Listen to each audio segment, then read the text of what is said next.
Shockwave, and we're here with Wliam Control, and let's start this interview. Alright, so, what are your biggest influences, I have to ask? My biggest influences with regards to overall? Or? Right, well, I mean, music, art, everything. Poetry, you're all over the place. I'd say that I'm much more influenced by literature than I am music. Oscar Wilde and Edgar Allan Poe, and fuck, this is endless. Film also is a big influence on me. I'm really a big film buff. I don't really like a lot of music, honestly, to tell you the truth. There's only a few bands I really like. Right, I mean, you obviously were influenced by like some of the, maybe the 80s industrial, like the Depeche Modes and... Yeah, I mean, it's funny that you mentioned that. Like, this project, Wliam Control, it was... I mean, I played in a punk rock band called Aiden, and we've been playing for 10 years. And when I started this project, you know, I grew up listening to punk rock, mainly. You know, Misfits and Bad Religion and NoFX. I mean, these are the bands that I grew up listening to.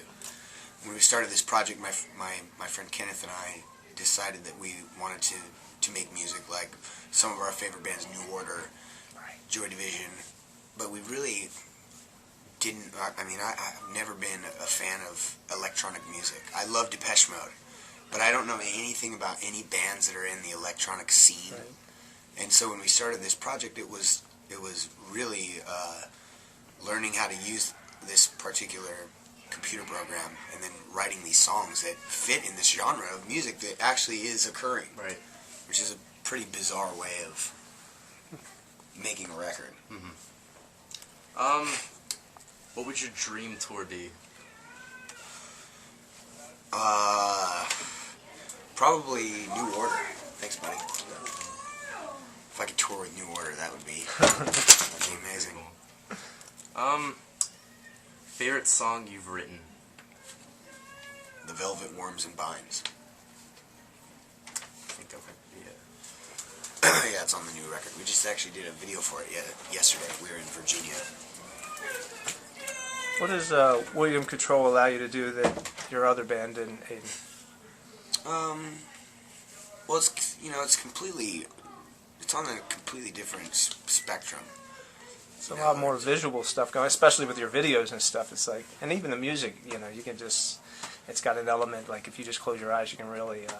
Yeah, I mean, I want to paint more of a picture, like I'm writing a story, rather than I'm singing in a punk rock band and I'm singing about hope and togetherness and, you know, whatever horror movie I happen to watch that week, or whatever it is. It also allows me a lot more freedom vocally, because Aiden and I sing more at the top of my range and Wliam Control's down in my normal range. Right. That's why I compared to, say, like the Depeche Modes and the Joy Division and what have you, New Order. How's this tour going so far? It's amazing. It's one of the best tours I've ever done. I mean, it's just Balck Veil Brides headlining and us and then local bands every night.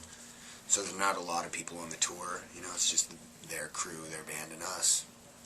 It's really small and intimate, and the shows are fucking insane. I'm sure they are. This will be my first for Balck Veil Brides, and you as well. You're here in Baltimore, and you mentioned Edgar Allan Poe. You said you had a chance to actually go out to either visit his house or grave. I have, yeah. First time I went to his house out in the projects. Oh, yeah. We got out of the van, and we were walking over to the house, and a cop pulled up and said, you know, what the fuck are you doing? And we're all, what do you mean? We're going to... Look at us. We're going to Edgar Allan Poe's house. And he's like, you should get in your van and go. Just get out of here. Wow. And it was in the afternoon. I mean, it wasn't nighttime. That's the hood. It was the fucking hood. Which is kind of fucked up. It is. It's really fucked up that they would... That's racial profiling. Yeah, that an area would become so decayed like that, you know, something... The one house standing so there. significant, like particular house. Sucks. They need to gentrify that area. Come on, Baltimore, sort it out.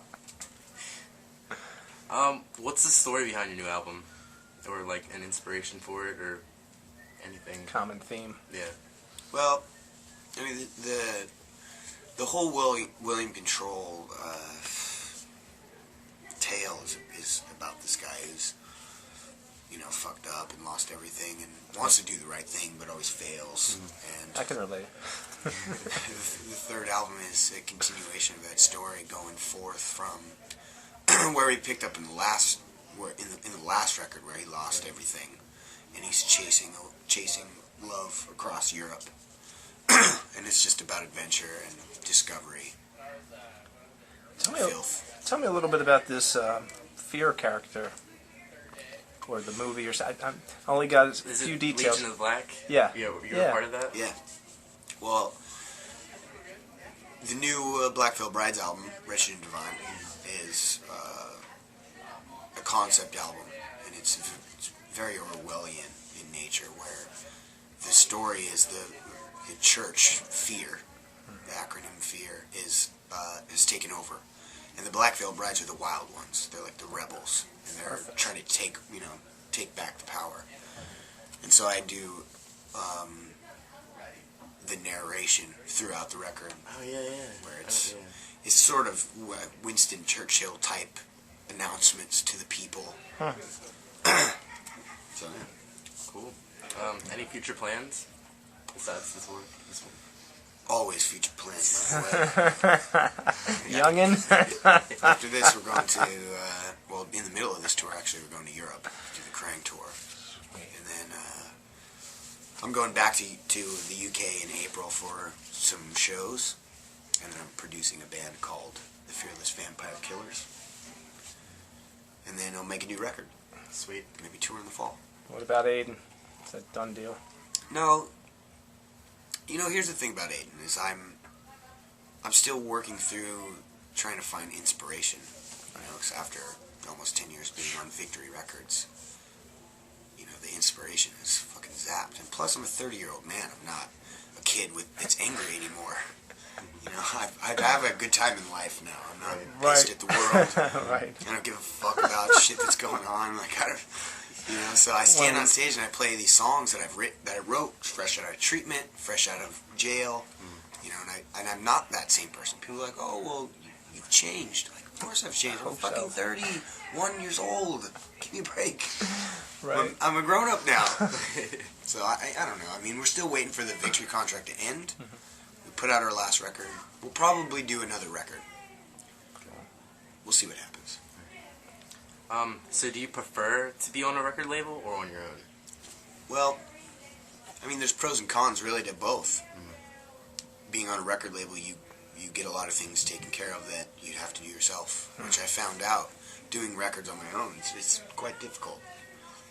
But on the flip side of that, you don't make any money on a record label at all, which is pretty difficult to pay a mortgage when you're not making any money. So I think that I prefer doing it on my own. You know, I feel as if I've built a fan base that cares about what I put out and my, you know, the art that I make. Right. So I think I'll probably go alone unless someone offers me, you know, a good deal.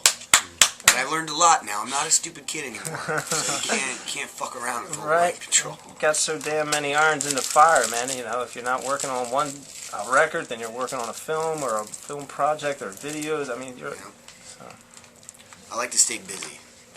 Yeah, I hear you. Me too. Too many irons in the fire sometimes. Any other hobbies? Got time for hobbies? I don't know. I mean, I don't watch football or race fucking remote control cars, if that's what it is. I mean, I read and I write music and poetry and short stories. I'm working on a couple novels. You wrote a book, didn't you? Yeah, a couple of them. Yeah. I'm working on a couple more. So I'm always busy. I don't really have time to like put together models. Right. Maybe someday. Right. Well, say when you're in Baltimore, and let's just say you had a little bit of time, what would you do outside of going to the ghetto to see Edgar Allan Poe? You know, if I could figure out where John Waters hangs out, find the nearest dive bar. I'd go to fucking try and find John Waters. You know, I've been tweeting for almost 10 years. I've been coming to Baltimore playing shows, either in Aiden or this project. And every time I come here, I always fucking send out a message that says, John Waters, come to the show. Dive bars, So I'm if you're telling watching you. this, come to the show next time. Cool. Yeah. All right. Cool. Well, thanks a lot for your time, William. Appreciate it. Thanks a lot for doing it. Thank you.